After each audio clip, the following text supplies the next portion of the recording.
दोस्तों आजकल जो है गार्डनिंग का काम थोड़ा सा कम है, लेकिन अपने प्लांट्स के पास आए बिना काम भी नहीं चलता है। तो मैंने सोचा कि क्यों ना थोड़ा बहुत ये काम निकाला जाए। जो भी टेरेस में मटका मटकी पुराने पड़े हुए हैं और कुल्हड़ टाइप के पड़े हैं, तो इन सबको पेंट करके एक नया रूप दिया जाए। तो मेरे पास पुराना ही कलर ये एशियन पेंट्स का एस पड़ा हुआ था, तो इसी को ही मैं यूज़ करने लग गई। एक के बाद एक आइडियाज़ आ रहे थे, काम करते करते जोश आ रहा था। जिसमें मैं पेंट कर रही हूँ ये मेरा कंपोस्टर है, इसमें ऑलरेडी प्लांट लगा था।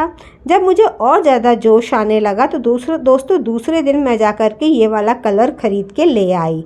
ये जो है एशियन पेंट्स का रॉयल कलर है ये वाला।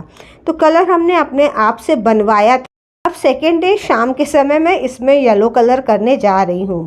वाइट कलर बेस कर दिया था, तो जिससे ऊपर जब मैंने येलो कलर करा तो थोड़ा सा उभर के आया। करने को तो दोस्तों जो एनिमल कलर्स होते हैं जो खिड़की दरवाज़ों में करते हैं उनको भी करा जा सकता है, लेकिन वो सूखने में थोड़ा सा टाइम ले लेते हैं। और मैं शाम ही काम करती थी, डेली शाम को 2-3 दिन काम किया है। तो ये था कि मैं बहुत टाइम नहीं दे पाती थी, क्योंकि जानते हैं ना 5-6 बजे तो सूरज वो होता है, उसके बाद तुरंत अंधेरा होने लगता है, फिर मच्छर आ जाते हैं। तो बहरहाल मैंने काम करना शुरू करा। देखिए इस गमले में ड्रेनेज होल बना हुआ है। अच्छा, रॉयल वाले पेंट्स या एशियन पेंट्स की ये जो होते हैं एस वगैरह, इनकी खासियत ये रहती है कि ये सूखते बहुत जल्दी हैं, तो इसलिए इनमें काम करना थोड़ा सा आसान होता है, जबकि एमल्शन पेंट काफ़ी टाइम ले लेते हैं सूखने में। तो यहाँ पर इतने ये जो मटकी हैं ये मैंने ये 2 येलो और पर्पल में कर दिया। फिर यहाँ पर भी मेरे कुछ मटकियाँ पड़ी हुई थी, तो फ्रेंड्स इनको मैंने सोचा वाइट कलर में करने के लिए। ये जो मटकी यहाँ पर रखी है ये काफ़ी समय से, काफ़ी महीनों से ऐसे ही रखी हुई थी। तो पहले यहाँ का नज़ारा ये था। जब मैं यहाँ पर पेंट कर रही थी तभी मेरे दिमाग में आइडिया आया कि क्यों ना इस जगह को दोबारा से रीडेकोरेट किया जाए, रीऑर्गेनाइज़ किया जाए, एक लैंडस्केप का रूप दिया जाए जो कि देखने में सुंदर लगे। एक कहते ना कभी भी एक फ़िक्स पिक्चर मेरे दिमाग में रहती नहीं है, एक के बाद एक आइडियाज़ आते रहते हैं। तो उसके तहत दोस्तों मैंने यहाँ की जगह को बिल्कुल साफ़ कर दिया। काफ़ी मिट्टी थी, थोड़ी कंपोस्टिंग का भी मटेरियल पड़ा था, सब हटा दिया कि चलो अब इसको बिल्कुल फ्रेश स्टार्ट किया जाए, कैसे बनना है।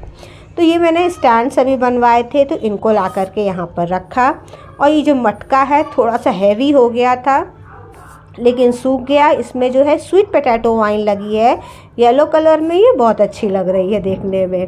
तो इसी मटके को मैंने यहाँ पर रख दिया है इस तरीके से, थोड़ा सा लुढ़का के रखें।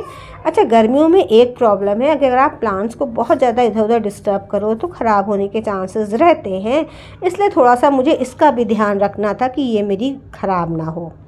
तो हिट एंड ट्रायल हम कर रहे थे, कभी इस ढंग से रख रहे थे, कभी उस ढंग से रख रहे थे। तो देख रहे थे कि जो मुझे जिसमें लगेगा कि हाँ अब कुछ ठीक लग रहा है तो उसी तरीके को मैं फॉलो करूँगी। तो यहाँ पर जो था मैंने कई तरीके से स्टाइल बना करके देखा। इनमें जो था मुझे प्लांट्स भी लगाना था, और एक आध जो मैं अभी नीचे से उठा करके लाई थी तो उसमें मुझे होल्स भी बनाने थे। एक आध जो थी मटकी मेरी चिटक भी गई थी, तो उसको जो था मैंने जो आता है आपका वॉल पुट्टी, उससे जो था उसको चिपकाया भी है। ये जो पकड़े हैं इसको चिपकाया भी है मैंने, तो ठीक हो गई है। क्योंकि मुझे लग रहा था इतनी मेहनत करो, ऐसा ना हो प्लांट जब लगाएं तो टूट जाए, तो मेरी मेहनत बेकार चली जाए। फिर मैंने सोचा कि इसको ये ग्रीन मैट है इसको लगा करके देखते हैं नीचे, आर्टिफिशियल ग्रास, ये कैसी लगेगी। तो और अच्छा ये भी बात थी कि मैं मार्केट से भी कुछ ख़रीदना नहीं चाहती थी। मैं चाह रही थी जो कुछ भी मेरे पास अवेलेबल रहे उसी को यूज़ करके मैं आइटम बनाऊं, उसी को करके मैं लैंडस्केप टाइप का बनाऊं। तो इसीलिए मैं कभी ऐसे डेकोरेट कर रही थी, कभी कुछ कर रही थी। बहरहाल ये काम जो था दोस्तों मेरा 3rd डे हुआ।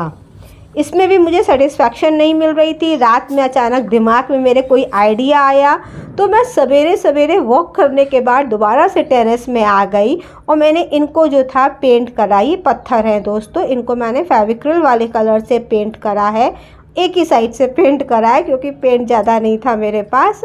तो ऐसे करके मैं इनको रख देती हूँ और अब दिखाती हूँ फाइनल लुक। ये मेरी जेड की टोपियारी है जो कि अभी बन रही है, कंप्लीट नहीं हो रही है।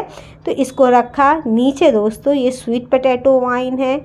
पहले मैं सोच रही थी इसमें मैं कोई आपको आर्टिफिशियल प्लांट लगा के दिखाऊं, लेकिन मेरा मन नहीं कर रहा था, क्योंकि क्या होता है गर्मियों में जब बहुत भीषण गर्मी रहती है तो प्लांट्स को आपको रिपोर्ट नहीं करना चाहिए, वो मर जाते हैं, अधिकतर चांसेस रहते हैं। तो इसमें से ये जो एलोवेरा वगैरह मेरे आसानी से ग्रो हो जाते हैं। कुछ मेरे ऑलरेडी छोटे छोटे कप्स में ग्रो हो रहे थे, तो उनको तो ला करके मैंने एज इट इज़ ही जो था मटकी के अंदर डाल दिया। तो ये मेरा देखिए पहले का सीन है, और दोबारा का सीन कैसे है वो देखिए ये दोस्तों। तो हमको तो देखिए बहुत अच्छा लग रहा है, आपको कैसा लग रहा है कमेंट करके ज़रूर बताना, और कुछ सजेशन हो आपका तो दीजिएगा, बताइएगा वो भी। जैसे ही मैं टेरेस में घुसती हूँ आती हूँ तो फ्रेंड्स ये लेफ़्ट हैंड साइड में पड़ता है, तो हमेशा हमें लगता था कि घुसते ही कुछ अच्छा होना चाहिए, तो अब मुझे लग रहा है कि हाँ अब अच्छा लग रहा है, देखने में सुंदर लग रहा है। तो दोस्तों वीडियो अगर आपको थोड़ा सा भी अच्छा लग रहा हो तो लाइक के बटन पर हिट करके जाना। मेरे चैनल पर पहली बार आए हो तो सब्सक्राइब भी कर सकते हो। फिर मिलते हैं, बाय बाय।